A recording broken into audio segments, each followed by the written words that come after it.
কৃষি বন্ধু থেকে আমি মোহাম্মদ আব্দুল মুমিন আপনাদের জানাই স্বাগত। আজকে আমি কথা বলবো মালচিংয়ের ব্যবহার নিয়ে।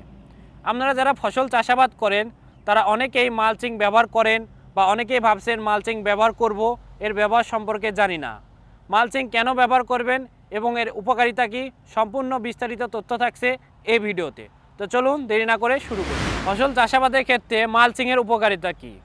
মালচিং যদি আপনার ফসল চাষাবাদে ব্যবহার করেন তাহলে এটি ফসল দ্বিগুণভাবে বৃদ্ধি পাবে, সার কীটনাশক কম দিতে হয়, সেচ কম দিতে হয় এবং এর ফলে অনেক কম খরচ হয়। মালচিং কেন ব্যবহার করবেন? আগে মানুষ ফসল চাষাবাদ করত, কিন্তু আধুনিক কোনো প্রযুক্তি, সার কীটনাশক ব্যবহার করতো না। ফলন হতো ঠিকই, কিন্তু ভালো ফলন পেত না। আপনি যদি আধুনিক পদ্ধতিতে এই মালচিং ব্যবহার করেন তাহলে আপনি অনেক ভালো ফলন পাবেন, খরচ হবে কম এবং সময় হবে সাশ্রয়। এখন আপনাদের মনে প্রশ্ন থাকতে পারে, এই মালচিং পেপার যদি ব্যবহার করি তাহলে ফসল নষ্ট হয়ে যাবে, গাছ নষ্ট হয়ে যাবে এবং ভালো ফসল হবে না। তো আপনাদেরকে একটা কথা বলে রাখি, বর্তমানে বাংলাদেশের কৃষকরা ফসল চাষাবাদের ক্ষেত্রে এই মালচিং পেপার ব্যবহার করছে এবং তারা খুব ভালো ফসল পাচ্ছে।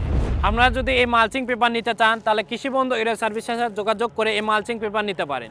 এবং এই মালচিং পেপার যদি আপনারা ব্যবহার করেন তাহলে একই সাথে আপনারা 3টি ফসল পর্যন্ত এই মালচিং পেপার দিয়ে করতে পারেন।